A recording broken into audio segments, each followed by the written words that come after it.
Halo calon juara, selamat datang di video penuh soal dan pembahasan. Kali ini kita akan belajar salah satu materi OSN ekonomi, yaitu game teori, khususnya Nash, Equilibrium, Cooperation, and Coordination. Yuk kita mulai. Nomor 1. Dalam suatu permainan di mana dua perusahaan A dan B bersaing untuk pangsa pasar, keduanya memiliki pilihan untuk beriklan atau tidak. Jika keduanya beriklan, mereka berdua mendapatkan keuntungan 5 miliar rupiah. Jika tidak ada yang beriklan, mereka berdua mendapatkan 10 miliar rupiah. Jika hanya satu yang beriklan, perusahaan yang beriklan mendapatkan 15 miliar rupiah. Sementara yang tidak beriklan hanya mendapatkan 2 miliar rupiah. Manakah pernyataan berikut yang benar mengenai Nash Equilibrium dalam permainan ini? A. Hanya perusahaan A yang beriklan. B. Hanya perusahaan B yang beriklan. C. Keduanya beriklan atau keduanya tidak beriklan. D. Tidak ada Nash Equilibrium dalam permainan ini. Atau E. Salah satu perusahaan beriklan sementara yang lain tidak. Silahkan di-pause dulu, karena ini butuh analisis ya. Silahkan di-pause, kerjakan. Kalau sudah, bisa di-play kembali. Pilihan jawaban yang benar adalah yang C. Keduanya beriklan atau keduanya tidak beriklan.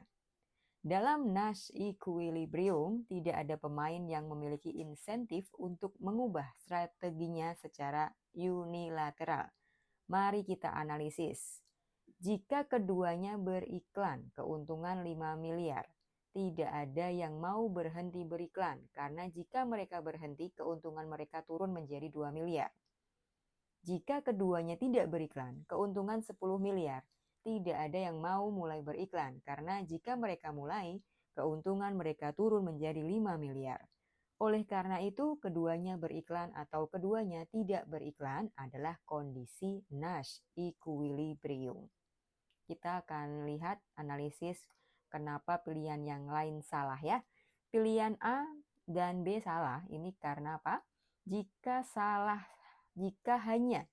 hanya satu perusahaan yang beriklan, perusahaan yang tidak beriklan memiliki insentif untuk mulai beriklan dari 2 miliar menjadi 5 miliar. Dan perusahaan yang beriklan memiliki insentif untuk berhenti beriklan dari 15 miliar menjadi 10 miliar jika perusahaan lain tidak beriklan. Ini bukan Nash Equilibrium. Pilihan D salah. Yang D ini salah. Kenapa? Karena kita sudah menemukan kondisi di mana Nash Equilibrium ada. Keduanya beriklan atau tidak beriklan. Pilihan E salah. Kondisi ini tidak stabil karena insentif bagi kedua pemain untuk mengubah strategi mereka.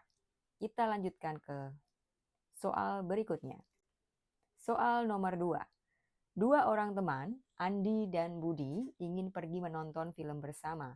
Andi ingin menonton film aksi, sementara Budi ingin menonton film komedi. Akan tetapi, keduanya lebih memilih untuk menonton film bersama daripada menonton sendiri-sendiri. Ini adalah contoh dari permainan A. Prisoner's Dilemma. B. Chicken Game. C. Coordination Game. D. Zero Sum Game. E. Battle of the Sexes. Jawaban yang benar adalah yang E. Battle of the Sexes adalah permainan di mana kedua pemain ingin berkoordinasi, tetapi memiliki preferensi yang berbeda mengenai hasil koordinasi tersebut. Dalam kasus ini, Andi dan Budi ingin menonton bersama, alias koordinasi, tetapi Andi lebih suka aksi dan Budi lebih suka komedi.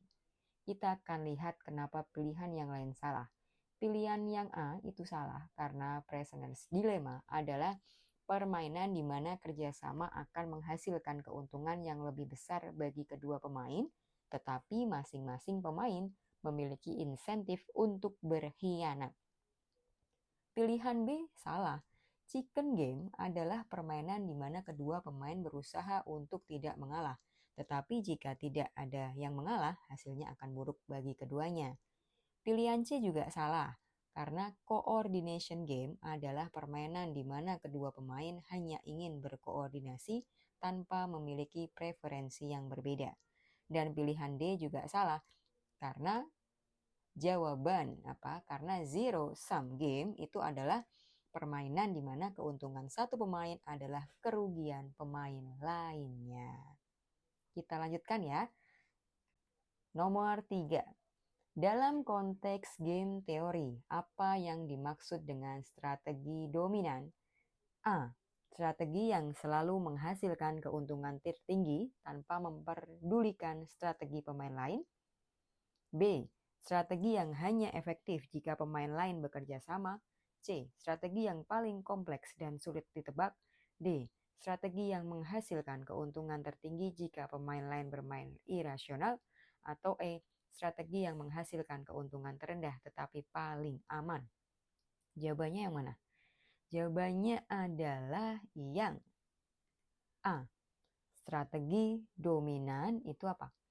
Strategi dominan itu adalah strategi yang memberikan hasil terbaik bagi seorang pemain, terlepas dari apapun yang dilakukan oleh pemain lain.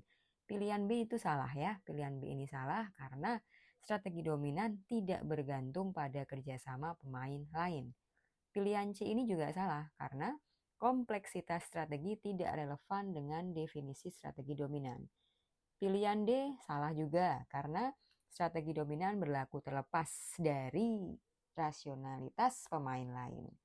Pilihan E salah karena strategi dominan selalu memberikan keuntungan tertinggi, bukan terendah. Nomor 4 ya. Soalnya panjang ya, jadi fokus ya. Dua negara, X dan Y, mempertimbangkan untuk mengurangi emisi karbon. Jika keduanya mengurangi emisi, biaya yang ditanggung masing-masing negara adalah 50 miliar rupiah. Tetapi manfaat globalnya adalah 150 miliar rupiah, dibagi rata. Jika hanya satu negara yang mengurangi emisi, negara tersebut menanggung biaya 50 miliar rupiah, tetapi manfaat globalnya hanya 75 miliar rupiah. Jika tidak ada yang mengurangi emisi, tidak ada biaya atau manfaat. Apa yang akan terjadi jika kedua negara bertindak secara rasional berdasarkan kepentingan masing-masing tanpa perjanjian? A. Keduanya akan mengurangi emisi. B. Hanya negara X yang akan mengurangi emisi. C. Hanya negara Y yang akan mengurangi emisi. D. Keduanya tidak akan mengurangi emisi. Atau E. Salah satu negara akan mengurangi emisi, sementara yang lain akan menunggu. Pilihannya yang benar adalah yang D. Keduanya tidak akan mengurangi emisi. Nah, pilihan D ini benar. Apa? Karena ini contoh prisoner's dilemma. Mari kita analisis. Jika negara Y mengurangi emisi, negara X lebih baik tidak mengurangi emisi, mendapatkan manfaat 75 miliar tanpa biaya. Jika negara Y tidak mengurangi emisi, negara X juga lebih baik tidak mengurangi emisi, tidak ada biaya. Oleh karena itu, terlepas dari apa yang dilakukan negara Y, negara X selalu lebih baik untuk tidak mengurangi emisi. Hal yang sama berlaku juga untuk negara Y.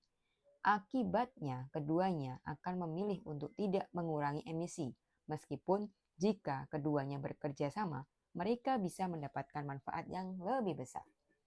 Pilihan A, B, C, dan E itu salah karena pilihan tersebut ya tidak stabil karena masing-masing negara memiliki insentif untuk tidak bekerja sama. Itu nomor 4 ya. Kita menuju ke nomor 5. Dalam permainan coordination game, apa tantangan utama yang dihadapi oleh para pemain? A. Mencegah pemain lain untuk berkhianat. B. Menemukan cara untuk berkomunikasi secara efektif. C. Memastikan bahwa semua pemain mendapatkan keuntungan yang sama. D. Memprediksi tindakan pemain lama. E. Memastikan bahwa permainan tersebut adil. Mana jawabannya? Jawabannya yang benar adalah B. Menemukan cara untuk berkomunikasi secara efektif. Pilihan B itu benar ya, karena dalam coordination game, tantangan utamanya adalah bagaimana para pemain dapat menyelaraskan tindakan mereka. karena semua pemain lebih suka berkoordinasi. Kunci keberhasilannya adalah komunikasi atau petunjuk yang jelas tentang bagaimana koordinasi harus dilakukan. Pilihan yang A ya itu salah ya, karena pengkhianatan tidak relevan dalam coordination game karena semua pemain ingin berkoordinasi. Pilihan yang C salah juga karena keuntungan yang sama tidak menjadi prioritas dalam coordination game. Yang penting adalah semua pemain berkoordinasi. Pilihan yang D juga salah. Meskipun memprediksi tindakan pemain lain bisa membantu, tantangan utamanya adalah menciptakan koordinasi yang jelas. Pilihan E juga salah karena keadilan tidak relevan dalam coordination game. Yang penting adalah semua pemain berkoordinasi. Sudah selesai ya belajarnya, kita istirahat dulu. Terima kasih sudah menonton sampai akhir. Jangan lupa like, subscribe, and share. Sampai ketemu di pembahasan soal selanjutnya. Bye!